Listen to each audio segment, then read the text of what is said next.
வாங்க. என்ன 3 வருஷமா மழை பெஞ்சதால எங்க ஊர் மறந்தே போச்சா?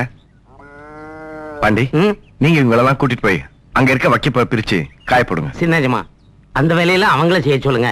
ஏன் தொழில மாத்திராதீங்க. பண்ண துணியை போட சொல்லுங்க. நான் படித்துறைக்கே போயிடுறேன். சரி, நீங்க போங்க.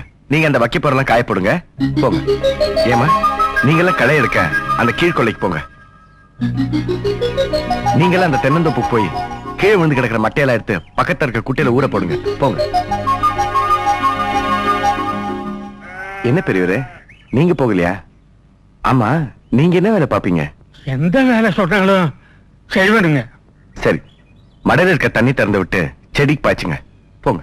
தாத்தா, எனக்கு வேலை. தம்பி, என் பேத்திக்கு வேலை. உங்க பேத்திக்கா? எங்க உங்க பேத்தி?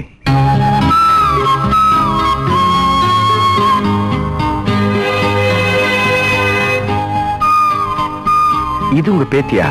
செவச்சவன் இருக்கு. அதுக்கு அம்மா அப்பா யாரும் இல்லைங்க, நான் தான் வளர்த்தனுங்க. இந்த பொண்ணு வயல்ல என்ன வேலை பார்க்க போகுது? பண்ணையில நிழல வேலை பார்க்க வேண்டியதானே? பண்ண வேலையெல்லாம் வேணாம் தாத்தா.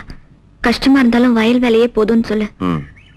சரி, உங்க பேத்தியோட தலையத்தை அதானே யாரால மாத்த முடியும்? என்ன வேலை தெரியும்? நாத்து நடுவேங்க, களை எடுப்பேங்க, கட்டு சுமப்பேங்க.